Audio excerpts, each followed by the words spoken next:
Nous avons quitté le Portugal, mais notre périple se poursuit plus au nord, en Galice, une terre profondément marquée par son héritage celte et son atmosphère unique. Ce voyage nous a offert des ambiances très différentes, mais toujours intenses, l'appel de l'océan, la tranquillité des terres rurales, ou encore l'énergie vibrante de villes comme Porto. À chaque étape, c'est l'âme du Portugal que nous avons ressentie, avant de basculer désormais dans une autre culture, une autre lumière.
Nous avons dormi dans un endroit parfaitement calme, il n'y avait pas un bruit. On a changé plusieurs fois de spot pour trouver le bon, car sur le premier il y avait beaucoup de monde qui venait le soir parce qu'il y avait un bar, et sur le second spot en fait c'était pas mal, mais la route était un peu près, donc on entendait les voitures. On a encore fait 10 km, ce qui valait le coup puisque nous avons dormi parfaitement. Et d'ailleurs ce matin il est vraiment pas tôt, je sais pas le dire, j'ose pas dire l'heure quoi. Alors de temps en temps on profite des tables de pique-nique et c'est assez pratique comme ça, on rapproche le camion ou on a le camion près des tables et puis on fait un petit déj comme ça en sous-bois. Mais là ça se passe comme ça parce que nous sommes en Galice et que c'est très boisé, ce qui n'était pas du tout le cas au Portugal.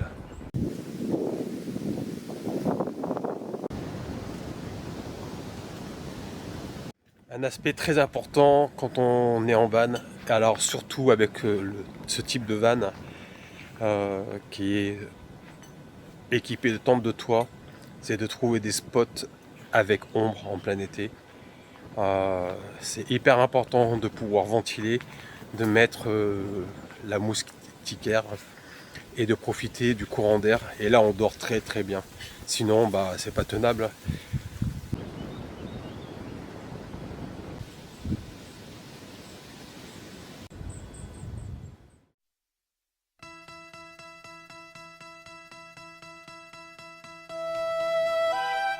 Un château, un reste de château qui est dans la lagune, à l'embouchure d'un fleuve, Torres de Oeste. Mais en fait, je pense que ici, il y a une grande histoire par rapport aux Danois, aux Norvégiens, aux Vikings. Et il y a un petit site un peu sympa au bord de l'eau. Et puis après, on va continuer en direction de la grande baie qui se trouve devant nous.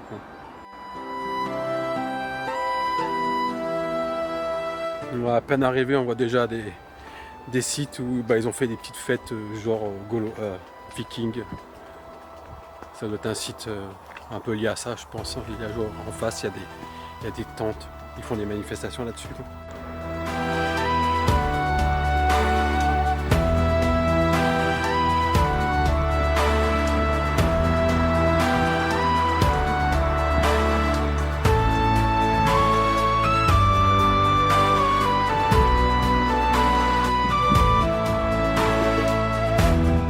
En fait, il y a une immense baie et donc un fleuve qui arrive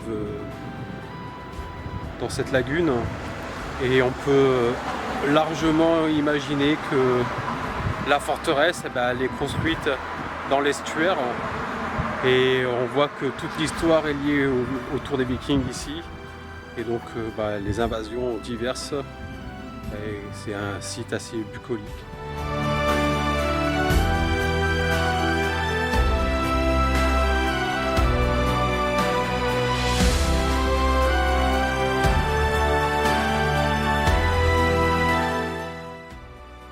Katoara, au bord de l'estuaire de Lula. Un lieu paisible aujourd'hui, mais autrefois l'un des points stratégiques les plus importants de Galice. Au Moyen-Âge, ces tours de pierre, les Torres dos Oeste, formaient une ligne de défense contre un ennemi inattendu, les Vikings. Venus du nord, ils remontaient le fleuve pour piller Saint-Jacques-de-Compostelle. Katoara leur barrait la route, et encore aujourd'hui, chaque été, la ville revit cette époque à travers une fête viking haute en couleurs, où dracars et guerriers envahissent de nouveau les rives. Un lieu où l'histoire flirte avec la légende dans une atmosphère unique. Narc a débarqué, ça y est, il est en Galice. Il y a son bateau qui est à quai.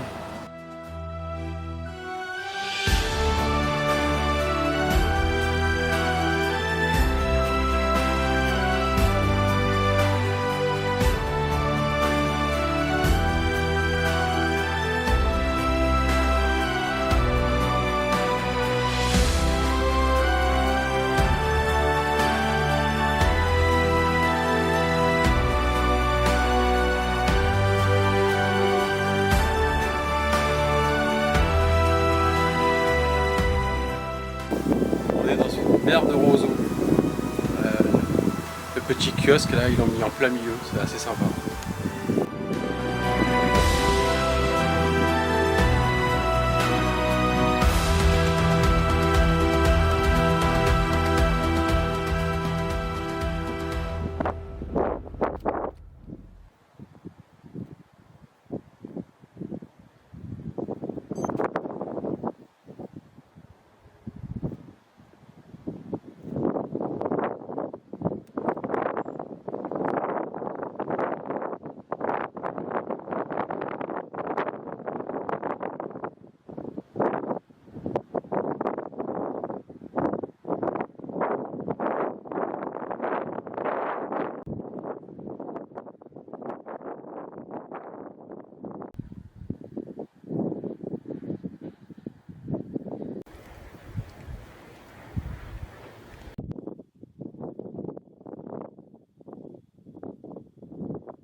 Ouais, comme d'habitude, hein, il a fallu monter à l'endroit le plus haut. Il faut toujours monter à l'endroit le plus haut.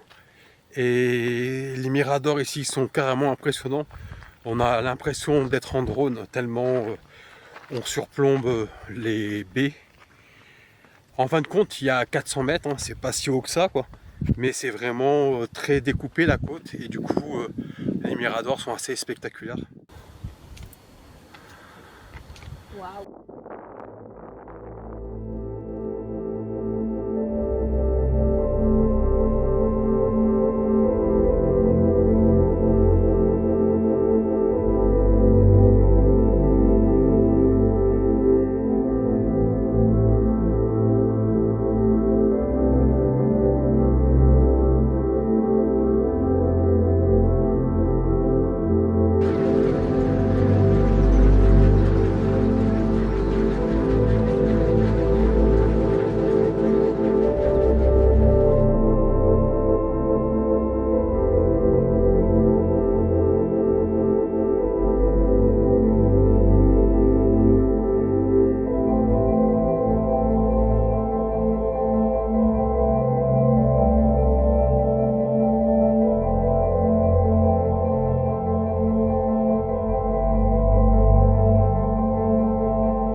Une fois de plus, les miradors sont nos meilleurs alliés.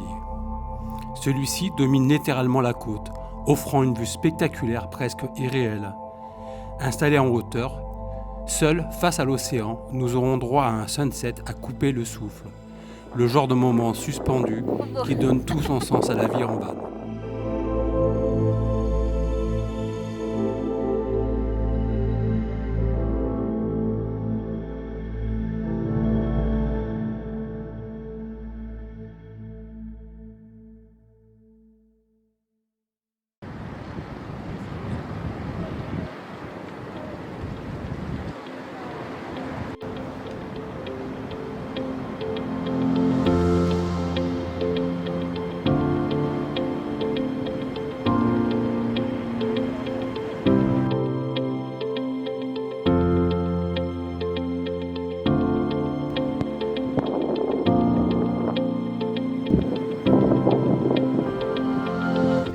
on est sur le bon spot. On va faire le tour de la péninsule et continuer notre route en suivant la côte.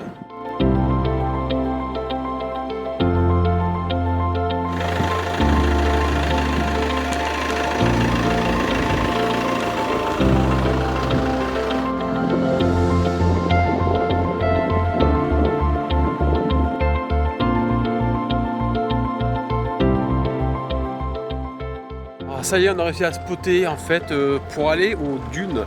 Il y a deux entrées principales. La première entrée principale, elle donne sur un petit parking. Et là, c'était plein. Là, il y a un parking qui est beaucoup plus grand sur la deuxième entrée. Il faut suivre simplement la route qui suit la côte. Et on va aller voir ce parc régional. Et dans le sens où c'est une lagune avec des dunes, une plage assez sauvage. D'ailleurs, toute cette partie de la côte est assez sauvage. Et franchement, la Galice, d'un point de vue plage, c'est vraiment joli. Entre toutes ces baies, la côte qui est rocheuse, soit sableuse. Enfin, c'est vraiment de jolis paysages, avec une nature assez préservée quand même dans la région.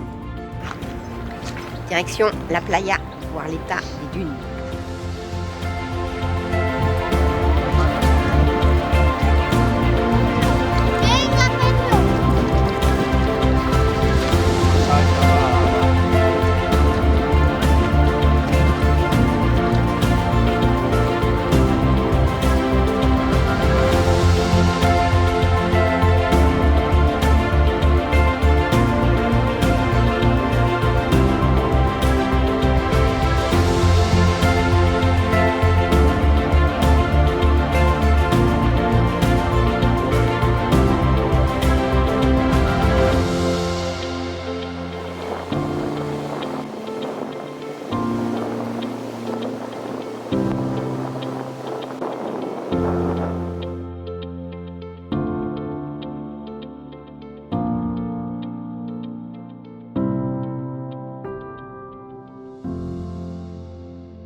Cette fois-ci, hein, si là-haut ça marche pas, je préviens, je mets dans le tournant. Hein. Parce que là, ce soir, on va jamais réussir à se spotter, c'est pas possible.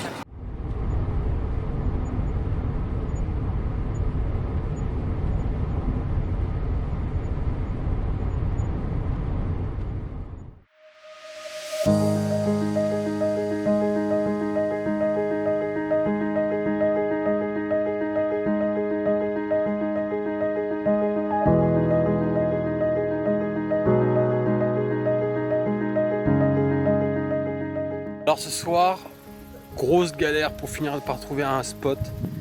Mais au final là, on est à la Galice, ça nous restera comme la région des Miradors. Et au final, les Miradors, c'est toujours une route de secours, comme on dit parfois. Il y a des églises. Bah, ici en Galice, il y a les églises, les chapelles et les Miradors. On a fini par trouver un super spot en haut d'un Mirador, au calme.